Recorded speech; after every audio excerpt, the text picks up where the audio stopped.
YouTube, what's going on with your boys, man? As you can see, I'm clean the fuck now. I got a retwist shit and a new bip at the same time. But damn, Bobby gone for so long because a young nigga got a cold, bro. This shit been hitting for like a week and a half now, bro. But we want to watch a video on how Juul's got 1 million kids hooked on Nick. I ain't gonna lie, if you're a Nick user in 2023, you're down bad, bro, to put the Nick down. I be seeing dudes in my school, they be like, where's my Nick? Where's my Nick? You go in the bathroom, you see 10 heads leaning on the wall. All up on the Nick. I'm trying to use the bathroom. They leaning on the stall. Are you trying to use, hold on, bro. They moving out the way. I just want to knock your ass like, bro, move, bro. I'm trying to use the bathroom. You here on that Nick, bro. Like, that Nick shit is not cool. It's not cool. Like, you're on Nick. It's Nick. I don't understand how that joke make you feel. I don't even know. I don't even want to know how to make you feel. Because I ain't trying to be the head in class like, where's my Nick? Oh, my God. I don't got my Nick. Bro, I'm Nick because I don't got my Nick. Like, come on, bro. That shit is not cool, bro. To put the Nick down, like, go ahead, like, do something or something, bro.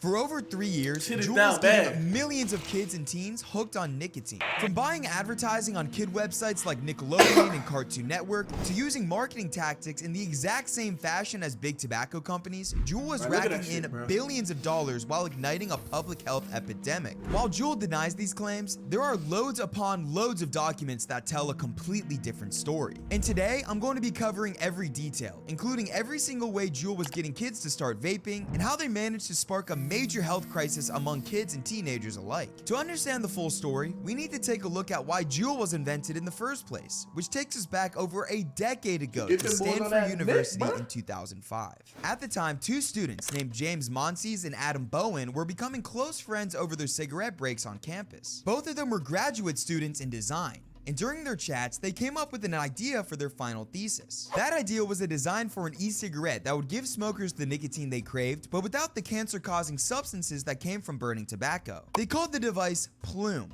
And 2 years later, in 2007, they started a company by the same name. During their early investing rounds, James and Adam gave a pitch for Plume that was straightforward and intriguing. An early investor in the company named Ralph Eschenbach recalled Plume's pitch as being pretty simple. They said they wanted to build a cigarette that would be a lot less dangerous to smokers and could be enjoyable. While the idea seemed great, James and Adam would eventually run into a huge roadblock regarding their idea. Ralph made it clear to them that FDA restrictions prevented Plume from claiming its product was safer than cigarettes. This killed their plan to market to current smokers, who were at the time mostly falling into the older demographic. Because of this, they had to scrap their marketing plans and come up with a new angle to take for selling their product. And the demographic they landed on is a perfect example of foreshadowing what was going to happen to them in the future.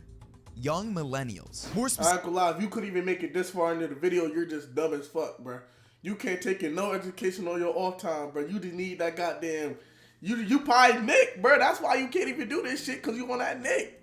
Specifically, young millennials who are occasional smokers and might be drawn to a sleek, luxury design tech product that they could carry while bar hopping. And that sleek, luxury vape design would come to fruition in 2015 when they invented... Yo, I ain't gonna lie.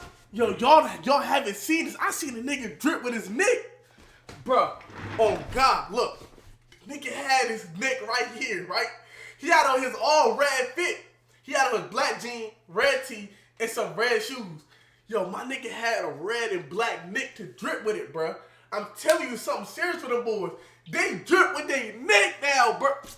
Yo, I'm telling y'all it's something serious for them boys, bruh. The Juul was a game changer in the e-cigarette industry. Not only did it have a cool iPhone-like design, but it had a powerful and smooth nicotine hit that no other vape had at the time. So, with the product ready to go and the demographic in mind, all James and Adam needed to do was brainstorm a way to advertise their new vape to millennials. And what they ended up doing for the next 3 years would eventually spark one of the biggest health epidemics among kids in recent history.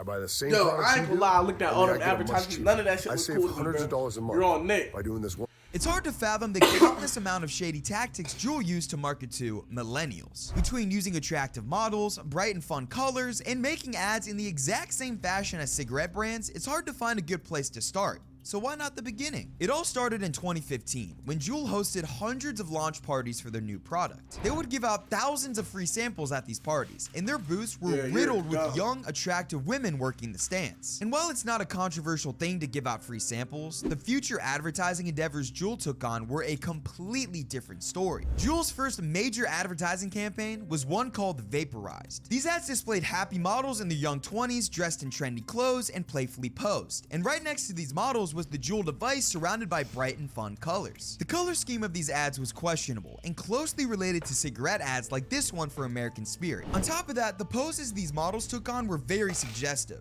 and once again similar to other cigarette models in the past. The vaporized ads were distributed through many channels, and most notably on animated billboards in Times Square, a move that Camel cigarettes also pulled in the 1940s. The worst part of this campaign was that there was very little disclosure that Juul contained nicotine and was meant for smokers. The only mention of nicotine was in tiny, hard-to-read lettering at the bottom of their print ads. And even beyond the vaporized campaign, there are still loads of examples of Juul using similar themes and messaging as major cigarette brands. Take this example between Juul and Newport showing off a great time with friends, or this one between Juul and Camel both showing off as a great way to relax. Or how about this one between Juul and Lucky showing off romantic couples using their products together. Juul also made sure to touch on holidays like Mother's Day and Valentine's Day, once again in the same exact fashion as cigarette brands had done before. Another critical point to make about Juul's advertising surrounds their colorful and fruity flavored pods. While it's obvious to say that flavors like mango and creme brulee are enticing to kids, it's also worth noting that Juul made sure to advertise their fruity flavors the most. More specifically, over 3 times more often than their non-fruity flavors. Juul also did many other sketches. Bro,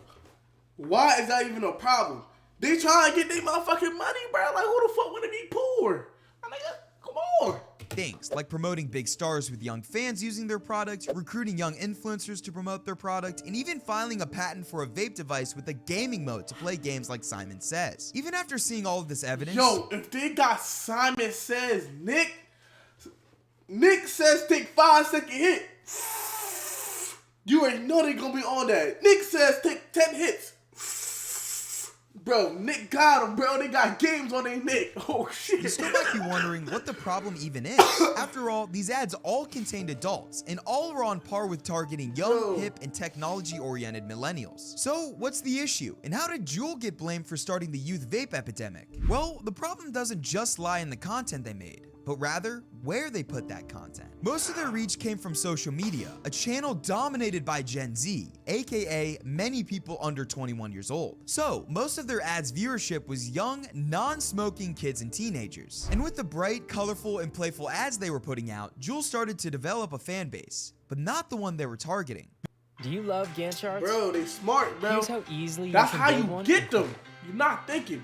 Between If they was able to get young kids on Nick now, bro, they gonna be on Nick for 40 years. And you can tell, because they already sitting there, they digging in their pockets. Where's my Nick? If they lose their Nick, they nicked.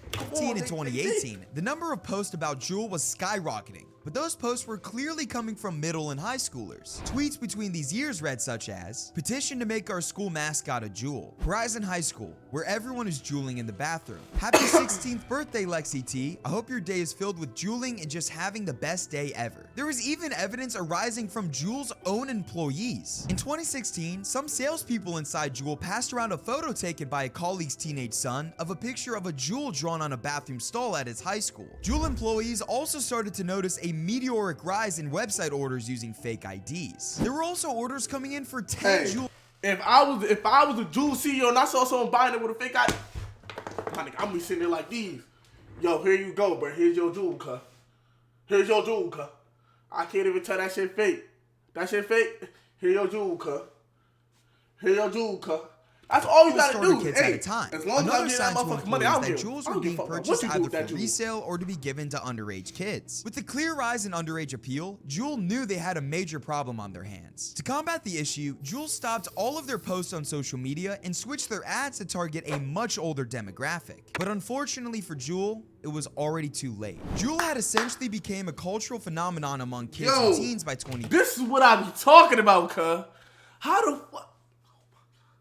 2018. On Instagram, hashtag Juul had over 330,000 posts, and hundreds of new posts were being created a day. And according to analysts, out of the thousands of posts, only 5% of them were related to Juul being an alternative to smoking. While it was clear as day that Juul was garnering a massive user base of underage kids, they had no incentive to stop them. By 2018, Juul had grabbed more than 75% of the e-cigarette industry, and sales were topping $1 billion. However, you bugging, bro. Nigga, if I was making that much money on them little kids, bro, fuck them little kids, but they gonna be juuling all week. What? They would have been juuling all week. At the same time, over 5 million high school and middle school students were now vaping. More specifically, 1 in 4 high school students and 1 in 10 middle school students were vaping as of November 2019. The spontaneous rise in underage kids vaping had many regulators on edge, but it wasn't until Altria, the makers of Marlboro cigarettes, acquired a 35% stake in Juul that the FDA had enough. The FDA demanded that Juul submit documents about its marketing, research, and sales to youth to better understand the product's virality with teens. But surprisingly, that wasn't the worst of it for Juul. They faced more than 8,000 lawsuits brought by individuals and families of Juul users. I ain't gonna lie, y'all's on Juul's dick, bro. I ain't gonna lie. If you dropping 8,000 lawsuits on me, bro, you on my D. There's nothing you can do to get off my D at that point, bro. You stuck on my jump, bro.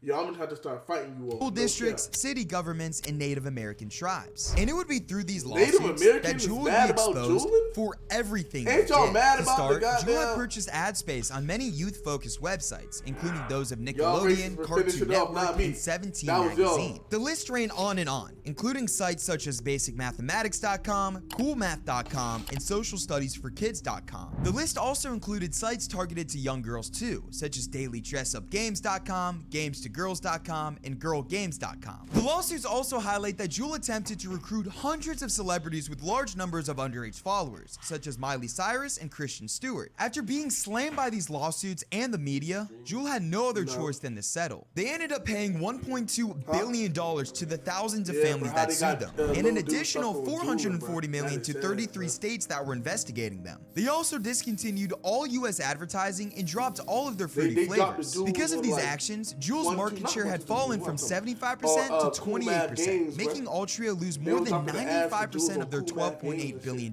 investment. And while Juul is still in business, there's no doubt that they're struggling. But more importantly, there's no doubt that they believe. If I'm making $1 billion a year, you have to kill me, or like, I don't know, bro. I ain't gonna stop, bro.